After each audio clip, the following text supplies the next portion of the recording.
안녕하세요, 리본카 제노입니다. 지금 제가 나와 있는 곳은 리본카 청라지점에 나와 있어요. 오늘은 어떤 차를 보여드릴 거냐면, 과거 저희 영상에서 조회수가 제일 많이 나왔던 차가 뭐죠? 바로 XC90이었죠. 근데 오늘 보여드릴 차는 그 XC90이 단가를 어마어마하게 많이 맞아서 가성비 있어진 XC90을 보여드리도록 하겠습니다.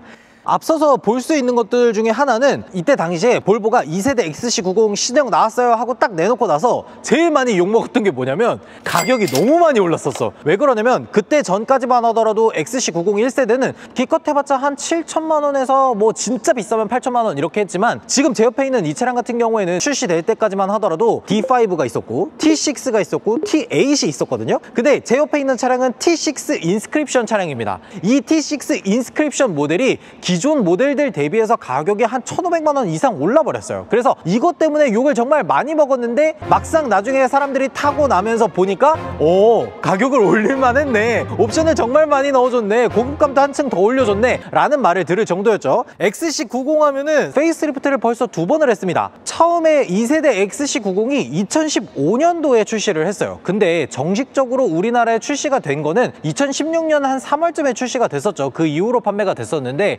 2016년부터 쭉 팔리다가 2019년도쯤에 페이스리프트를 1차로 했고, 얼마 전에 저희가 상하이 모터쇼 가서 2차 페이스리프트 된 버전을 보여드렸었죠. 근데 보시면 아시겠지만 초기형 버전하고 1차 페이스리프트 버전은 사실 다를 만한 게 그렇게 없습니다. 지금 이 디자인이 거의 10년째 유지되고 있기 때문에 별로 바뀐 게 없어요. 뭐 바뀐 거라고 한다면은 이 그릴이라든지 아니면 헤드램프라든지 이런 것들만 살짝 바뀌었지, 그마저도 큰 형태에서 변경됐다기보단 작게 변경된 그런 것들만 남아있어요. 그렇기 때문에 초기형을 구매한다거나 아니면 페이스리프트 버전을 구매한다거나 했을 때 그렇게 큰 차이점이 없다는 거, 이런 것들은 알고 계시면 좋을 것 같고요. 그리고 무엇보다도 안전성 면이라든지 이런 것들에 정말 신경을 많이 썼는데, 일단 어라운드 뷰를 위한 앞쪽 카메라나 이런 것들도 탑재했지만, 저 위쪽으로는 시티 세이프티를 위한 카메라나 이런 것들도 모두 포함되어 있습니다. 시티 세이프티를 탑재해서 굉장히 안전한 소프트웨어를 구축을 하는 동시에, 볼보 XC90이 제일 호평을 받는 게 뭐냐면, 미국에서 새롭게 생긴 안전 충돌 테스트가 있었어요. 그게 뭐냐면 IIHS에서 만든 스몰 오버랩 테스트입니다. 이 스몰 오버랩이 뭐냐면, 예를 들어서 자동차 사고가 난다 그러면 정면으로 충돌하는 그런 그림들을 굉장히 많이 봤잖아요. 근데 실제로 1대1로 정면을 충돌하는 경우는 거의 없습니다. 보통은 어떻게 충돌하냐면, 자동차의 요 일부분, 한 3분의 1 지점,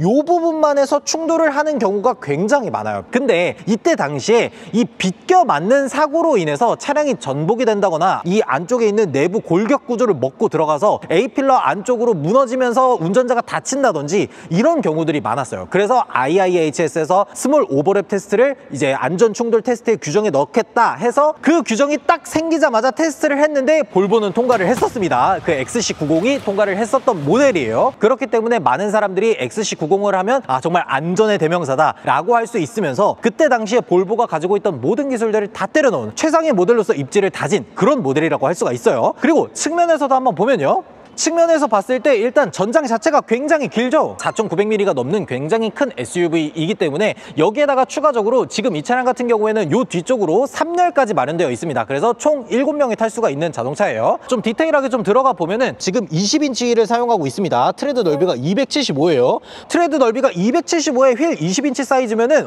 굉장히 크죠. 그리고 트레드 넓이가 한 275 정도 되면은 타이어 접지력이라든지 이런 것들도 충분히 나오기 때문에 이런 것들은 굉장히 좋은 부분이라고 볼 수가 있어요. 그리고 스텝 게이트도 이렇게 따로 마련되어 있습니다. 전동 스텝 게이트는 아니고 문을 열면은 이렇게 스텝 게이트 밟고 올라갈 수 있게 되어 있죠. 그리고 뒤쪽에서는 좀 유의 깊게 볼 만한 게 있습니다. 제일 먼저 봐야 될 것들은, 지금 요 디자인이 10년째 바뀌지 않고 있다는 겁니다. 그 어떤 분들도 지금 국내에 들어와 있는 모든 볼보 XC90 중에 초기형하고 구형 버전을 비교할 수 있는 분들은 거의 없을 거예요. 왜 그러냐면 별로 바뀐 게 없어. 이 디자인 거의 그대로야. 심지어 제가 얼마 전에 상하이 모터쇼 갔다 와가지고 봤던 그 2차 페이스리프트 버전도 얘랑 비슷하게 생겼어요. 그렇기 때문에 바뀐 게 별로 없어. 그리고 심지어 국내에는 아직 정식 런칭을 하지 않았기 때문에 1차 페이스리프트 버전하고 구형 버전을 구분할 수 있는 분들은 거의 없을 거예요. 그리고 저는 개인적으로 이 안에서 제일 만족스러운 부분은 요겁니다. 메이드 바이 스웨덴.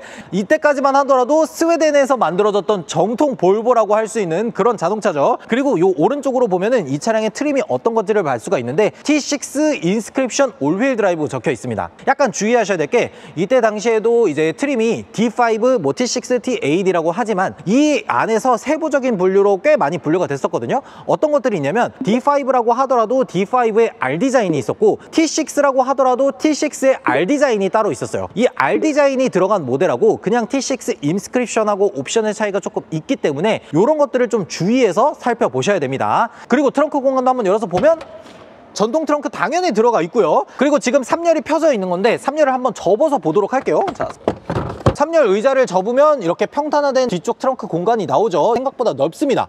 지금 이 차량이 준대형 SUV이기 때문에 트렁크 공간이나 이런 것들도 굉장히 넉넉하고 요즘 이런 차들이 별로 없죠. 여기 열어서 보면은 이 아래쪽으로 스페어 타이어가 들어가 있습니다. 이쪽에 소화기가 들어가 있기도 하고 오른쪽에도 보면은 퍼스트 에이드 키트라 그래서 응급 구조 키트 이런 것들도 들어가 있죠. 이거는 볼보가 뭐 XC90이라서 넣어준 게 아니라 볼보 차량에 대부분 다 들어갑니다. 요 안에 보면은 생명을 유지할 수 있는 붕대라든지 이런 응급 구조 키트가 들어가 있죠. 그리고 저는 개인적으로 제일 마음에 드는 건 실내인데 실내에서 한번 보여드리도록 할게요.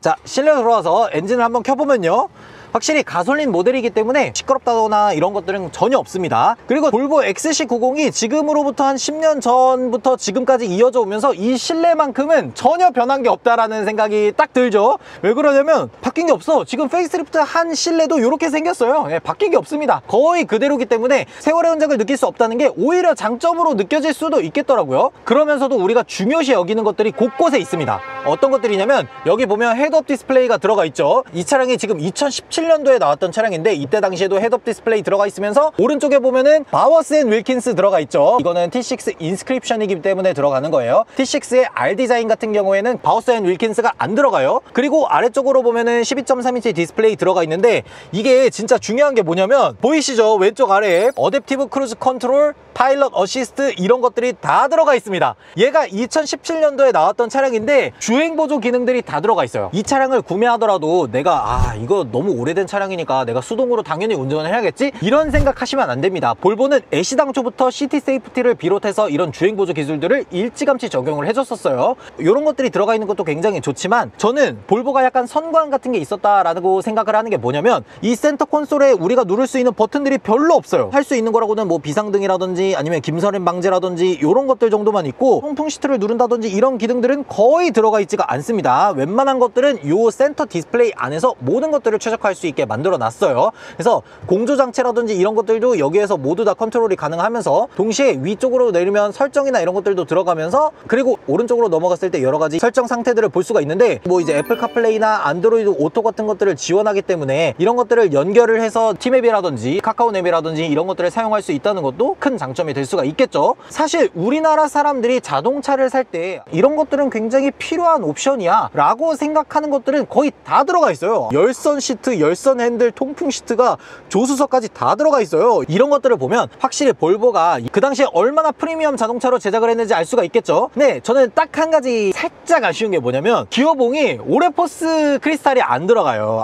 볼보 하면은 오레포스 크리스탈이 상징인데 말이야. 이때 당시에 이 일반 기어봉 말고 오레포스 기어봉이 들어가는 거는 T8 플러그인 하이브리드 버전 하나만 들어갔습니다. 다른 차량들은 요 기어봉을 사용하고 있다 보니까 요게 살짝 아쉬울 수는 있긴 한데 뭐 이거 하나 가지고 아쉽다 뭐 그러기엔 조금 애매한 것 같아요. 그리고 저는 개인적으로 이 볼보에서 가장 중요한 거라고 생각한다 그러면 바로 오디오죠. 바워스 앤 윌킨스의 오디오를 한번 들어보도록 하겠습니다.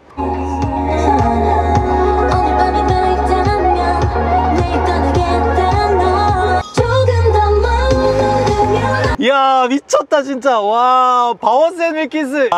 지금 이 안에 스피커가 19개가 들어가 있거든요. 베이스부터 해서 중음, 고음, 저음 할 거 없이 이 어우러지는 능력이 와, 미쳤습니다 진짜. 거의 콘서트장에 와 있는 그런 느낌이 들잖아요. 그래서 실제로 이 음악 경험 이 탭에 들어가 보면은 개별 무대라든지 콘서트홀이라든지 이런 것들을 또 들을 수 있게 만들어 놨어요. 이 예테브리 콘서트홀이라고 하는 거는 스웨덴에 있는 콘서트 중에 하나잖아요. 여기에 있는 여러 가지 옵션들을 사용해서 내가 원하는 대로 입맛대로 꾸미는 것도 굉장히 좋아 보이더라고요. 근데 저는 개인적으로 여기 있는 뭐 실내 인테리어 디자인, 옵션, 오디오 이런 것들 다 정말 좋지만 제가 제일 마음에 드는 건 가격이거든요. 그거는 내려서 말씀드리도록 할게요.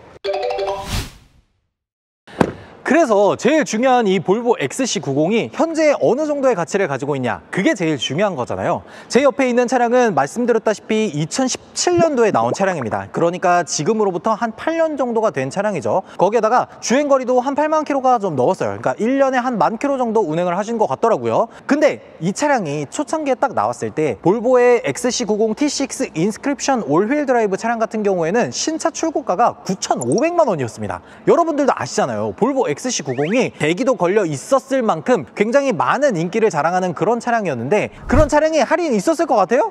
아니에요. 할인이 없었습니다. 할인이 없고 거의 9,500 그대로 주고 사야 되는 그런 차량이었어요. 그런 차량이 지금 한 8년 정도의 8만 킬로미터가 지나고 나서 현재 가치가 어느 정도냐면 3천만 원 후반대까지 내려왔습니다. 볼보의 플래그십 SUV라고 할 수가 있으면서 옵션도 굉장히 많이 들어가 있고, 심지어 얘는 메이드 바이 스웨덴이잖아. 메이드 바이 스웨덴을 유지하고 있는 차량이 3천만 원 후반대 정도면 와, 굉장히 가성비 있다고 얘기할 수 있어요. 감가액으로만 따지면 한 5,600만 원 이상이 감가가 된 거고, 감가율로만 따져도 거의 60% 이상 감가를 맞았어요. 그런데 제가 아까도 시동 걸어보고 잠깐 요 도로 안에서 주행도 살짝 해봤거든요. 근데 문제될 만한 게 별로 없어. 왜 그러냐면 얘가 R 디자인이나 T8 인스크립션처럼 에어 서스펜션이 들어가 있어서 뭔가 고장이 나기 쉬운 부품이 들어가 있다라던가 이런 것들이라도 있었으면 이게 수리비가 너무 많이 들어가서 조금 걱정이 되는데 에어 서스펜션 한번 고치면 3,400만 원 그냥 깨지잖아 라고 할 법한데, 얘는 그냥 일반적인 서스펜션이 들어가 있으면서 동시에 승차감도 굉장히 좋은 편이에요. 그러다 보니까 아니 3천만 원 후반에 이런 볼보의 프리미엄 XC90을 구매한다는 건 생각보다 되게 좋은 선택이 되지 않을까?